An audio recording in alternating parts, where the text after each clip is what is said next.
Қайырлы күн, құрметті оқушылар. Бүгін біз сіздермен 7-ші сыныптан бері таныспыз. Көбейгіштерге жіктеу деген тақырыпты өтетін боламыз.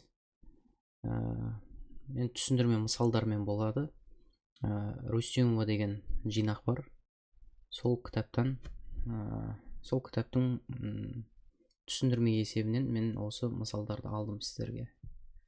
Так, енді біріншіден біз жақша сыртына шығару дегенді білеміз 5-ші сыныптан бері. Сол себепті мына жерде жақшасына қарасаңдар, жақшаның ішіндегі тұрғандары барлығы бірдей. Бірдей болғандықтан біз ортақ көбейткішті жақшаның сыртына шығарып жібере аламыз ғой. Сол себепті осы ортақ көбейткіш ретінде осыны толық жақшаның сыртына шығарып жібереміз. Сол кезде бізде келесісінде мына жерде не қалады? Мына жерде x қалады, мына жерде y, мына жерде z қалады. Осыларды келесі жақшаға жазамыз алдындағы таңбалармен. Бірінші x жазылады, мына жерде плюс y, және де азайтылған мына жерде z жазылады. Енді екеуі көбейгіштерге жіктелді. Себебі неге десеңіздер, мына екі жақшаның арасында көбейту бар. Демек екеуі де бірдей екен, бірдей болғандықтан былай жазамыз: x қосылған y азайту z-тің квадраты деп. Міне енді біз көбейгіштерге жіктедік. Жалпы көбейгіштерге жіктеу деген тақырып бұл көбінесе бізге есеп мынадай шартпен келген кезде қолданылады. Бөлшекті қысқартыңыз деген кезде. Сол кезде ұқсас жақшаларды бір-бірімен қысқартып жібересіздер. Сол кезде қолданамыз. Енді мына есепте біз бірінші, екінші мүшесіне қараймыз. Ортақ көбейткіштің табамыз ол жерде. Екеуінде де x бар. X болғанда да ең кіші дәрежесімен жақшаның сыртына шығару керек. Демек x квадратты жақшаның сыртына шығарасыздар. Мына жерде x кубтың орнында x қалады, азайтылған 3 қалады. Енді мына жерде бірінші тұрған бізде 5x, 5x-ің алдында плюс тұрғандықтан плюс 5 шығарып жібересіздер. Сол кезде ода x минус 3 қалады. Тең. Енді ортақ көбейткіш ретінде жақшаның сыртына шығатын міне бірдей жақша бар бізде: x минус 3, x минус 3. x минус 3-ті жақшаның сыртына шығарамыз. Келесі жақша x квадрат қосылған 5 келесі жақшаға жазылады. x квадрат плюс 5. Міне есебіміз дайын болды. Келесі есеп. Енді келесі есепте мысалы қарасаңыздар, мына екеуінде жақшаның сыртына шығарып жіберетіндей ортақ көбейткіш жоқ. Мысалы бұл жерде бір-біріне сай келетін мүшелері, мысалы бағана біріншісімен алдыңғы есепте біріншісімен екіншісі, үшіншісімен төртіншісі дайын күйде тұрды да. Ал бұл жерде шашыраңқы күйде тұр. Сол себепті сіздерге айтарым, мысалы мына екісі бармен, мына екісі барлар бір-бірімен жақсы есептегенге ыңғайлы да деген. Мына жерде а квадрат пен аб деген сияқты. Екеуінде де мысалы қарасаңыздар, мына жерде а квадрат минус аб деген жерде екеуінде де а бар. А-ны шығарып жіберсек а минус б қалады. Ал мына жерде бірінші тұрғанның алдында минус бар, демек минусын шығарамыз бірінші. Және де екеуінде де 2 бар, және де с бар. 2 с-ны шығарып жібересіздер. Сол кезде б мына жердегі минус таңбасы шығып жатқандықтан, мына плюс таңбасы қарама-қарсы таңбамен кіреді, минус а болып қалады. Енді әзірге жақшаның ішіндегі а минус б, б минус а болып тұр. Бірдей емес, тек орын ауысқан. Енді мына б мен а-ның орнын ауыстыру керек бізге. Ол үшін мына минусты алдына шығарып жібересіздер. Сол кезде емін еркін ауыстыруға болады.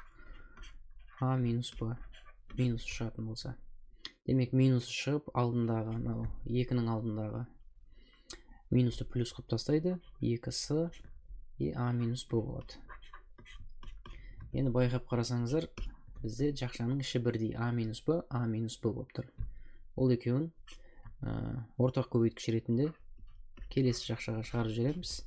Ал қалғаны а плюс 2-сі келесі жақшаға жазылады. Көбейткіштерге жіктеу дегеніміз осы. Келесі есебіміз. Келесі есепте де тура үшінші есеп сияқты көзге көрініп тұр деп ойлаймын. Мына екісі бар мен, мына екеуін жіктеген дұрыс. Екеуінде де 2-ні шығарып жіберсек, мына жерде а минус с қалады екен. мына жерде екеуінде де не бар? А бар және де С бар. Бірінші тұрған алды плюс, демек плюсын шығарамыз. Плюс А, С. Біріншісінде А кетті, С кетті. И С қалады екен, мына жерде А қалады екен. Бұда да алдыңғы есеп сияқты болып тұр. А минус С, С минус А. Мына минусын алдына шығарамыз, мына плюске әсер етеді сөйтіп. 2 А минус С минус болады. Мынау А С деп жазылады и А минус С болады. Тең ортақ көбейткіш ретінде жақшаны сыртына шығарып жібереміз. А минус С-ларды и қалғаны келесі жақшаға жазылады. 2 минус А С болып. Енді қарасаңыздар, мұндағы А тең минус 21-де 8, С тең минус 5,4-тен 1 деп тұр да.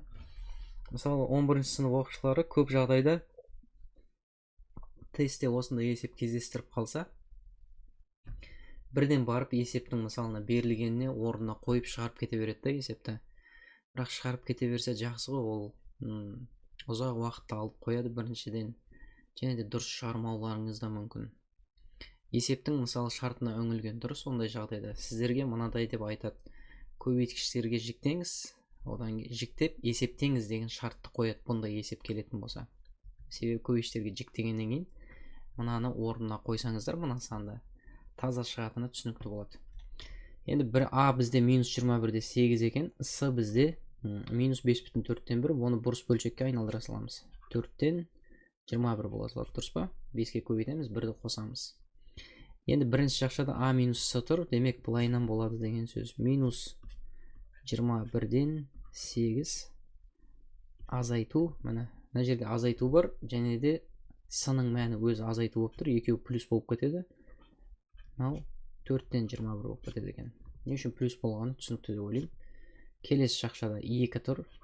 Мына 2-ні жаздым. Азайтылған А мен С-ның көбейтіндісі. Екеуінің көбейтіндісі бізде плюс болып кетеді. Сол себепті минустарын жазбай ақ қойық. 21-де 8 көбейтілген. Мынанікі 4-те 21 болады. Екеуінің минусы бір-бірімен жоқ болып кетті деп түсіндік. Себебі А көбейту С деп тұр. Мына жерде 21 мен 21 қысқарады, 8 мен 4 қысқарады, мына жерде 2 қалды. Енді жақшаның ішіне есептесек, 2 азайту 2 шығады екен, ол 0. Оны алдыңғы жақшаға көбейтетін болсақ, бәрібір 0. Сол кезде бізде есептің жауабы 0 шығады екен. Назарларыңызға көп-көп рахмет. Келесі сабақта көріскенше.